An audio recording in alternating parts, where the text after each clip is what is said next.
이 땅의 역사와 같이한 몇 개의 고갯길 중에 소백산맥을 가르는 중령은 신라의 한강수계 진출과 연결되어 있는 요충지였습니다. 고구려와의 접점이기도 해서 인근 지역에 수많은 유산이 남겨진 곳이기도 합니다. 산맥을 넘기 전 순흥의 고대 유적 밀집지는 그 규모와 수준, 품고 있는 고구려의 흔적 때문에 상당히 많은 주목을 받는 지역이기도 하지요. 반면 중령을 넘으면 바로 단양, 남한강입니다. 단양 적성비나 수많은 삼국시대 산성들로 치열한 투쟁의 역사가 그대로 투영되는 곳이지요. 그럼 중령은 어땠을까요? 당연하게도 산성이 있습니다. 아쉽게도 옛 요충지는 현재도 요충지이지요. 군사시설로 인해 이곳에 있던 중령산성은 상당히 많이 파괴되었습니다. 신라는 물론이고 고구려가 소백산맥을 넘었었기 때문에 분명 그 흔적도 이곳에 남아있으리라 생각되지요. 대동지지에는 신라가 쌓았다는 기록이 있고 여지도서에는 임진왜란 중 성을 쌓았다는 대목이 있습니다. 요충지 중 요충지였지요. 삼국사기 기록에는 신라 아달라 이사금 5년 서기 158년에 중령이 열렸다는 기록 이후 경북 특정 지역까지 고구려가 차지한 적이 있었지요. 이후 삼국사기 거칠부 열전을 통해 신라가 소백산맥 이남의 고구려 10군을 탈환했다는 것을 알고 있습니다. 고구려의 중령에 대한 의지는 상당히 완고하게 자주 등장합니다. 그 유명한 바보온달이 출전하면서 한 말도 중령 이북의 땅을 수복하겠다라는 것이었고, 고구려 보장왕과 신라 김춘추의談판이 기록된 선덕여왕 11년에는 백제를 공격하자는 김춘추의 말에 중령은 본래 우리의 땅이니 너희가 마냥 중령 서북의 땅을 돌려준다면 군사를 내어줄 수 있다 라 답하기도 하지요. 아직까지 남아있는 중령을 따라 건설된 관박유적, 중령산성, 신기산성, 용부원산성, 공문산성, 그리고 단양적성이 협곡을 따라 연이어 배치되어 있는 것으로 고구려와 신라가 벌여왔던 치열함을 간접적으로 알 수 있습니다. 중령을 넘어 계곡소리와 함께 옛길을 따라 내려가다 보면 신기산성을 막 지나 인위적인 모습이 뚜렷한 사각의 둔덕이 나타납니다. 치석된 흔적이 뚜렷한 석재들과 여러 종류의 와펜들이 사방에 가득하고 마치 어떤 축대나 제단 같은 모습입니다.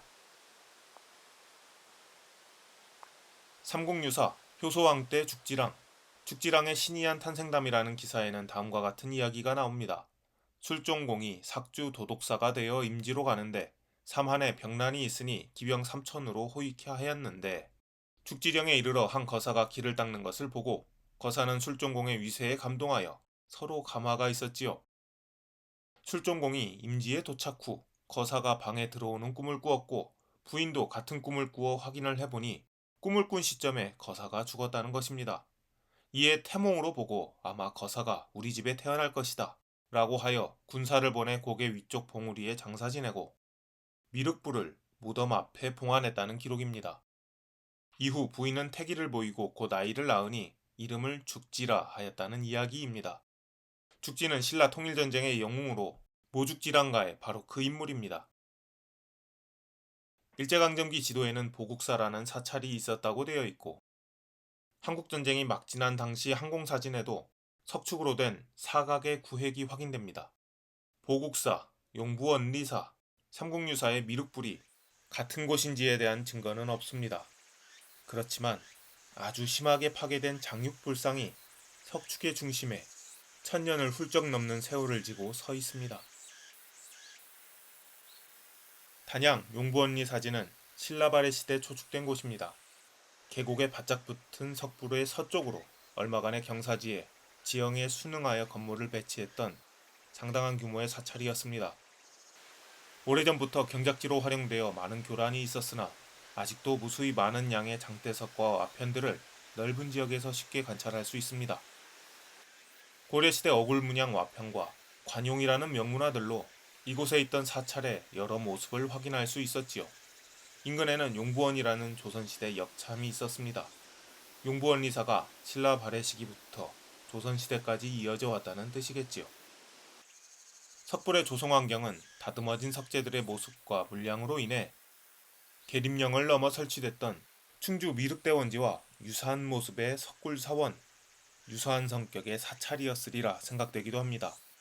단 평지에 가까운 미륵대원지와 다르게 이곳의 입지는 경사지가 대부분인 연유로 석굴 앞으로 상승감 있는 정연한 계단을 조성하고 두터운 석실을 마련하여 중령을 넘는 사람들로 하여금 누구나 그 위엄을 경험할 수 있게 했을 것입니다. 그 중심에 있는 용부원리 사지 석조열의 입상은 그 모습에도 불구하고 신비한 매력이 가득한 석굴입니다.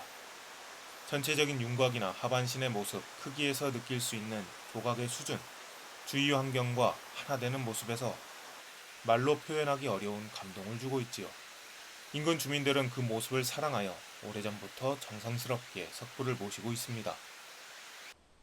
사실 1979년 이전까지는 석굴인 줄도 모를 정도로 파괴되어 있었습니다.